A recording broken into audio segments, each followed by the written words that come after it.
Born as part of the Manhattan Project in 1943, Oak Ridge National Laboratory was established in the dark days of World War II, when American scientists feared that Germany was rapidly developing a new weapon of unimaginable power.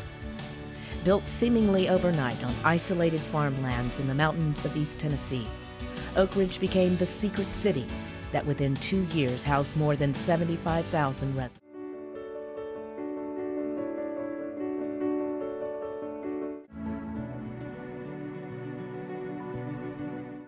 During World War II, the United States War Department developed a program that was going to be designed to harness the power of fission. This project that they created would eventually become known as the Manhattan Project, and the result of that project was the creation of the first atomic bombs. Remember where you were at the time? And yes, I was in a dormitory where we were able to cook our own meals and live. And we girls heard that on the radio, and some of them started crying and said, "Oh, our boys will never come home." He was born at Winchester, Illinois, and he was a chemistry major. Then he got the fellowship out at the University of Kansas. He graduated 2 years before me, and he had an assistantship to help in the chemistry department at Lawrence, Kansas. It was there that the time finally came when they were really needing them, all young men, to go to war. And so he applied to the Navy for a commission, and which they did give him that. Meantime, his university professor of chemistry said, "Tom, get yourself down to Oak Ridge." So he was down in Oak Ridge, and the naval people were having a little trouble finding where he was. When he finally did contact him and talk to them, the naval officer says, "Oh, if you're at Oak Ridge, you stay there. They need you more than we do." So you were married in May of 44, and that was 1 month before D-Day.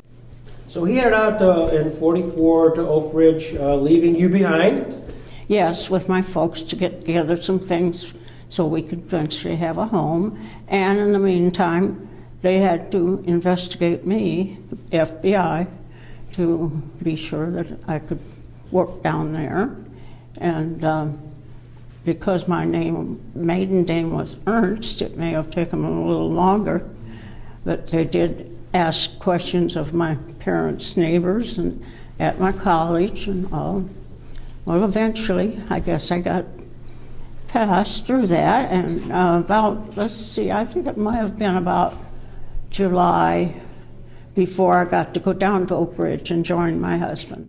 A little hard to recall just in that way. When he told me, I know he knew it was uranium, and that I was not to talk about it. But he didn't know how devastating the bomb could be until after he'd worked there quite some time.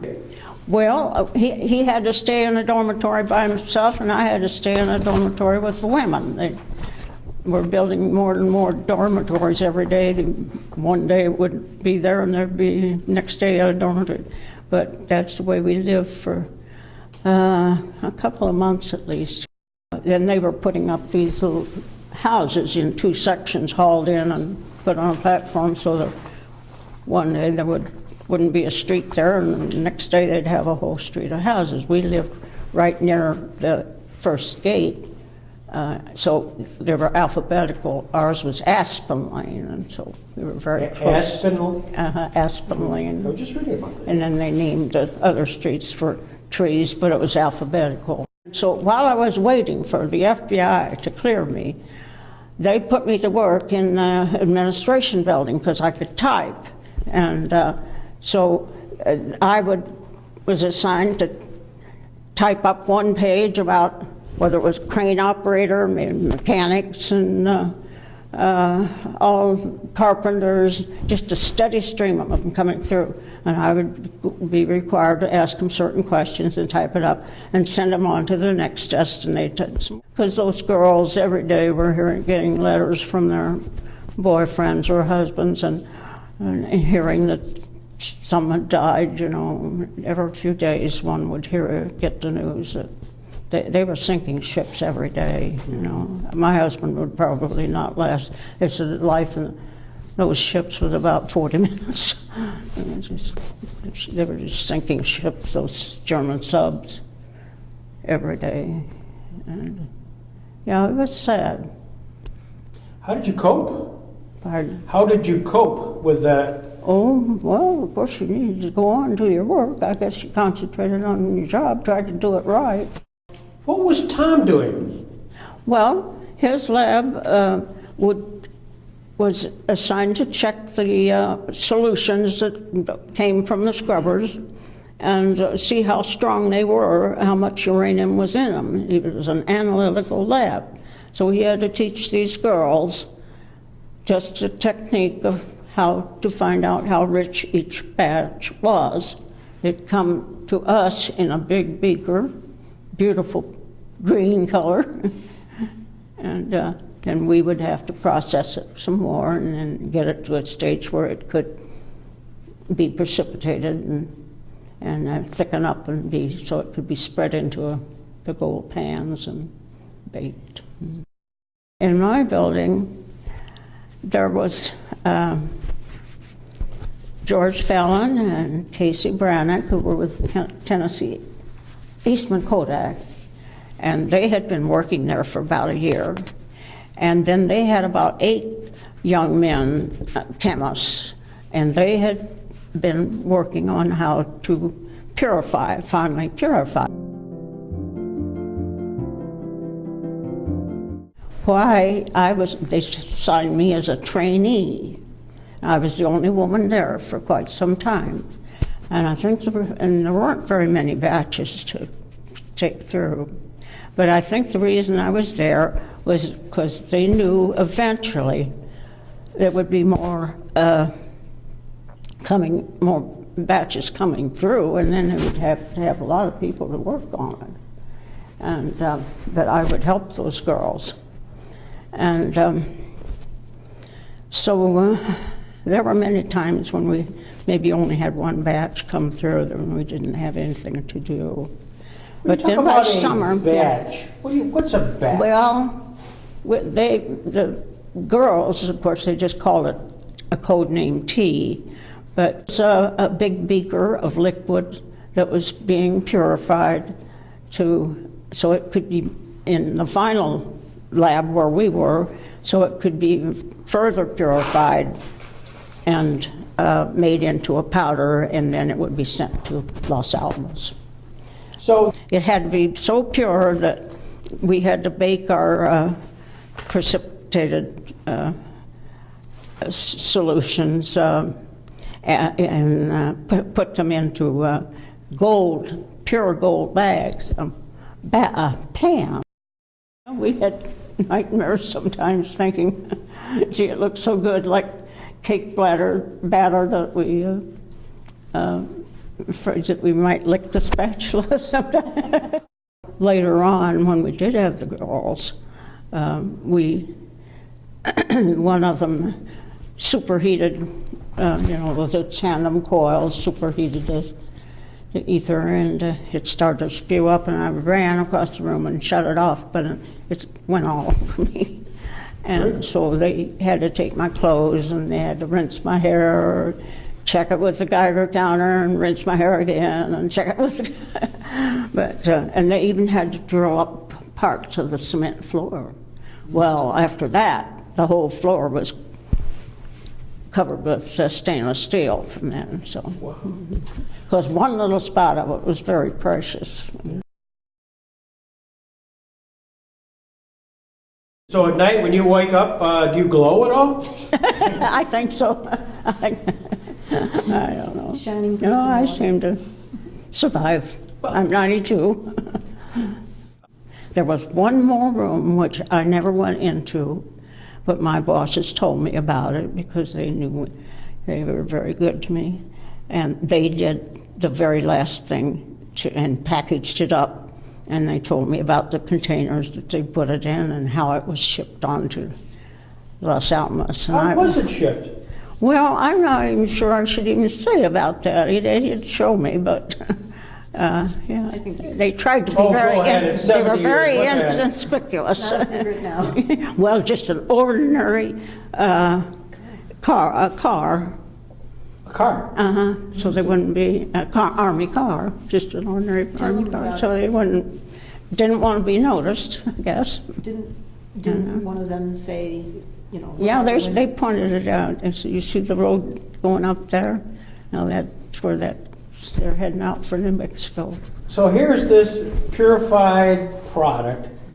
So a guy puts it in the back seat of a car, I'm visualizing this, and just sort of drives off. The uranium had to come all the way from Africa and Belgian Congo and places like that. And, you know, ships were being sunk every day out on the ocean. You were working there from 44 to 45. What did you think, what did the scientists think was happening and maybe their end use? What was the sense there? Well, they knew that the Germans were Albert Einstein came to this country and he said the Germans are working on splitting the atom. And he wrote a letter to President Roosevelt and said, we better get to work, and quick.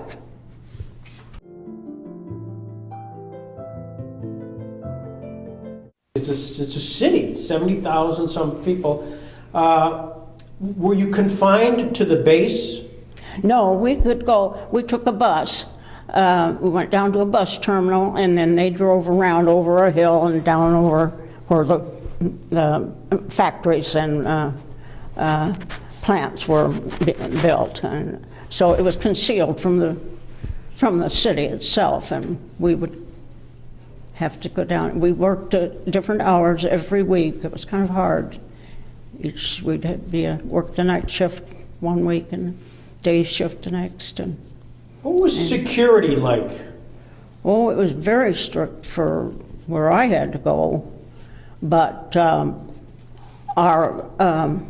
my husband's sister and her husband were allowed to come and visit, and my mother came to visit one time.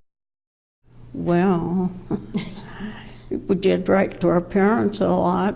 In one of my letters, I mentioned that Tom, my husband, had told me how awful much silver they had to use. And my dad wrote back, he says, well, it kind of sounds to me like they're trying to split the atom. And my husband said, don't you write him another word, we could be in big trouble. So I never told him, and he never knew that he had guessed.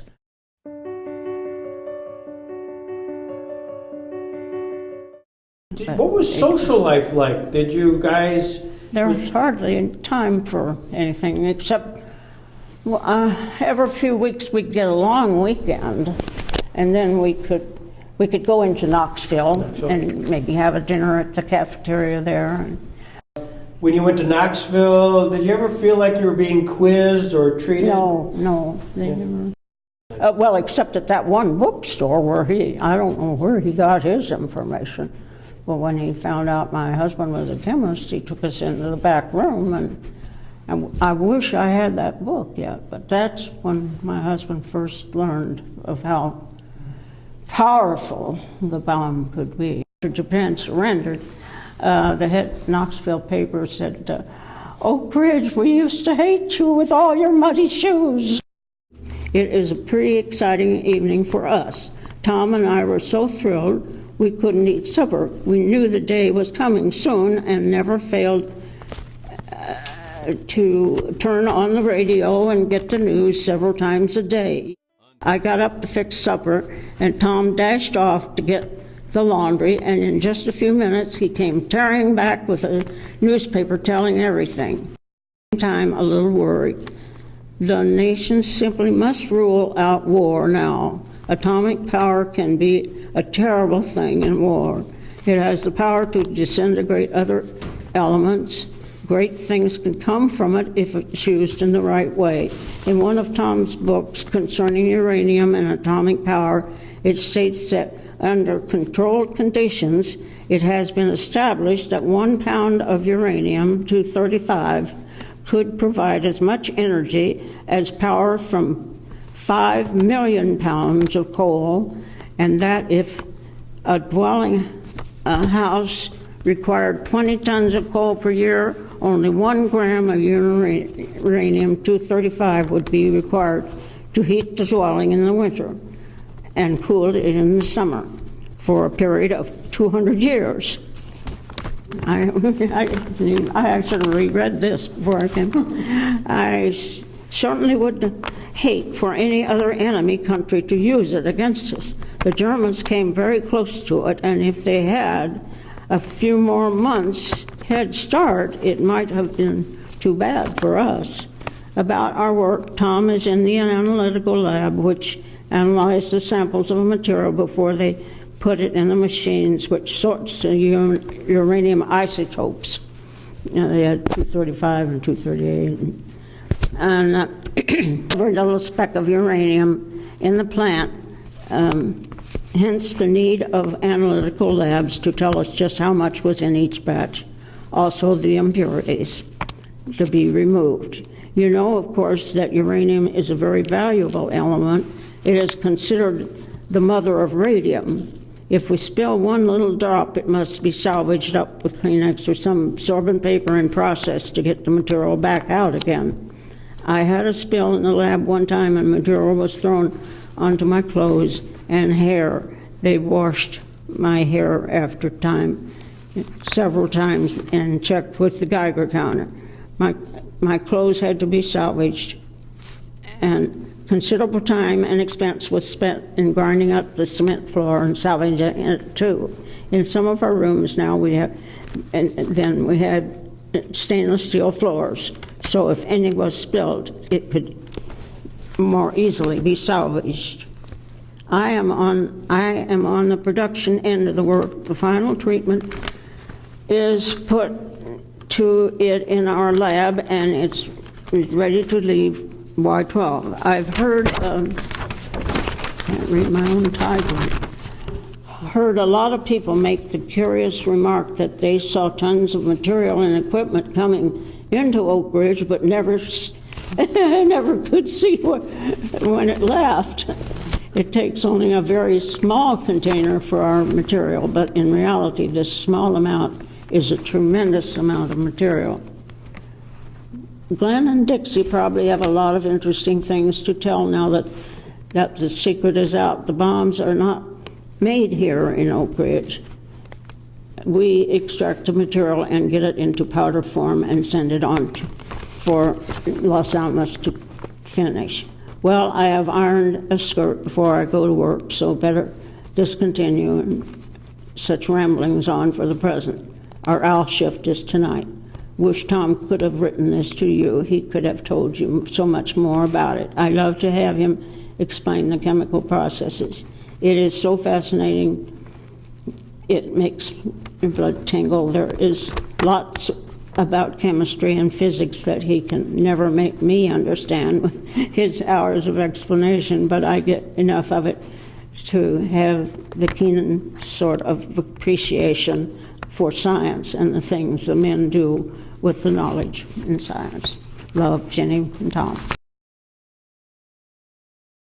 What I hope I can accomplish today is to tell you how much I feel concerned that people today, some of them still blame the scientists for all the troubles in this world because they developed it, but that is not what really happened. When they developed it and found that the bomb would work, they got up a petition. Albert Einstein, Oppenheimer, a bunch of them, the ones that really knew about uranium, and they said, we want this petition signed, and they sent it to President Truman and General Leslie Groves, and they they rejected the petition, which made all the scientists feel quite bad that they would think. They said, the scientist said, we want to demonstrate to the Japanese out over an isolated area in the ocean how powerful this thing is, and then we feel sure they will surrender. But President Truman didn't think so, and General Leslie Groves didn't think so. He said the military of the Japanese are of the mental state that they would fight on to complete annihilation before they would give up and suffer the consequences. And because they felt they would, well, you know how we did with the German and the Nazis and all. They felt really bad about it, and I know the day the bomb was dropped, of course, the whole world was joyful. Some were dancing in the streets. But at work, every time I looked at my supervisor, he was wiping tears from his eyes. It was hard to work that day.